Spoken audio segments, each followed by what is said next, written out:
दोस्तों, सालों पहले एक यक्षिनी द्वारा ऐसा ग्रंथ लिखा गया था जो अगर किसी को मिल जाए तो उसकी दुनिया बदल दे। लेकिन फिर वो ग्रंथ कोई नहीं पढ़ सकता। पता है क्यों? क्योंकि वो एक शापित ग्रंथ है। श्राप के अनुसार अगर किसी ने उस ग्रंथ को गंदी नीयत के साथ पूरा पढ़ लिया तो अगले ही पल उसकी मृत्यु हो जाएगी, और यदि किसी ने उसे आधा पढ़ा तो वो पागल हो जाएगा। यही वजह है कि ये ग्रंथ हमारे देश में बैन है। अब सोच रहे होंगे कौन सा है ये ग्रंथ और इसमें ऐसा क्या है। दरअसल हम बात कर रहे हैं नीलावंती ग्रंथ की, जिसमें ऐसे मंत्र विद्याएं लिखी है जिनकी मदद से आप किसी भी पेड़ पौधे, जीव जंतु, यहाँ तक कि जानवरों से भी बातें कर सकते हैं और उनकी भाषा को अच्छी तरह समझ सकते हैं। इतना ही नहीं, इस ग्रंथ की मदद से किसी भी गड़े हुए खजाने का पता लगाया जा सकता है। यानी कि अगर ये ग्रंथ किसी गलत हाथों में पड़ जाए तो बड़ी मुसीबत खड़ी कर सकती है। चलिए अब जानते हैं ये ग्रंथ किसने लिखे हैं और क्यों इस ग्रंथ को इतना भयानक श्राप मिला है। सालों पहले उत्तर प्रदेश के एक गांव में नीलवंती नाम की एक छोटी सी लड़की अपने पिता के साथ रहती थी। नीलवंती 5 साल की थी तब से वो पेड़ पौधे, नेवला, छिपकली, हाथी, कछुआ,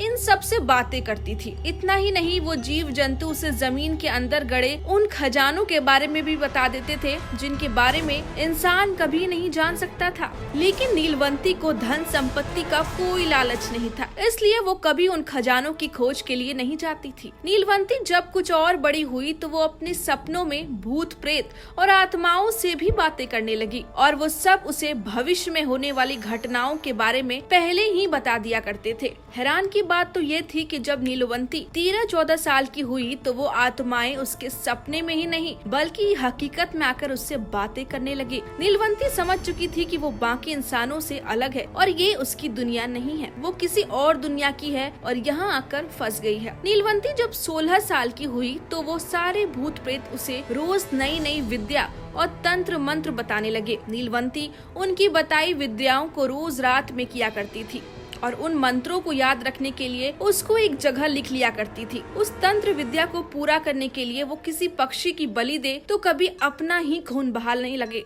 एक दिन एक आत्मा नीलवंती के सपने में आई और कहा, तुम एक यक्षिनी हो, यही कारण है कि तुम बाकी लोगों से अलग हो, तुम्हें अपनी दुनिया में वापस जाना होगा। इसके लिए उस आत्मा ने नीलवंती को बरगद के एक पेड़ के पास जाने को कहा जो उसके गांव से काफी दूर था। बस फिर क्या, नीलवंती उस पेड़ की खोज में निकल गई। रास्ते में उसे एक आदमी दिखाई दिया जो बैलगाड़ी से कहीं जा रहा था। नीलवंती ने सोचा क्यों ना इसकी मदद ले ली जाए। इसी सोच के साथ वो उस आदमी के साथ पास गई और उससे उस गाँव के बारे में पूछने लगी जहाँ बरगद का वो पेड़ था। वो आदमी के व्यापारी था। उसने जैसे नीलवंती को देखा वो उसके रूप का दीवाना हो गया। उसने कहा, मैं तुम्हें उस गांव पहुंचा तो दूंगा, पर उसके लिए तुम्हें मुझसे शादी करनी होगी। नीलवंती ने तुरंत ये प्रस्ताव स्वीकार कर लिया, पर उसने भी एक शर्त रखी। शर्त ये थी कि मैं रात को कभी आपके साथ नहीं रहूंगी और मैं कहाँ जा रही हूँ, क्यों जा रही हूँ, ये बात कभी नहीं पूछोगे। व्यापारी नीलवंती की बात मान गया। दोनों ने शादी की और फिर उसने नीलवंती को उस गांव पहुंचा दिया। संयोग से वो व्यापारी उसी गांव का था जहां बरगद का वो पेड़ था। नीलवंती दिन भर अपने पति के साथ रहती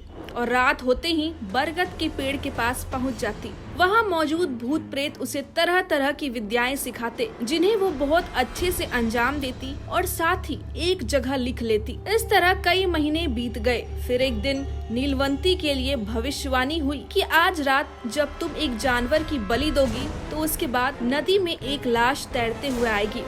उसके गले में एक धागा बंधा होगा। वो धागा बहुत शक्तिशाली मंत्रों से अभिमंत्री होगा और उसकी मदद से तुम अपने असली रूप में आकर वापस अपनी दुनिया में लौट आ जाओगी। पर याद रहे, ये मौका तुम्हें सिर्फ एक बार ही मिलेगा। नीलवंती पूरी तरह से तैयार थी। रात होते ही वो अपने पति के घर से निकलकर उस पेड़ के पास पहुंच गई। उसने जैसे ही बलि दी, नदी में तैरती हुई एक लाश वहां आ गई। नीलवंती उसके गले में बंधे धागे को खोलने लगी, पर बहुत कोशिशों के बाद जब वो नहीं खुला तो उसने अपने दांतों से उसे खोलने की कोशिश की। इस सब के बीच गांव के कुछ लोग वहां से गुजर रहे थे। उन्होंने नीलवंती को देखा तो उन्हें लगा ये तो डायन है, लाश खा रही है। उन लोगों ने तुरंत उससे मारने का फैसला किया, पर जब तक वो लोग नीलवंती के पास उसे मारने पहुंचते, उसका पति उसके सामने आकर खड़ा हो गया। हैरानी की बात तो ये थी कि अब वो एक साधारण इंसान नहीं बल्कि एक भयानक पिशाच का रूप ले चुका था।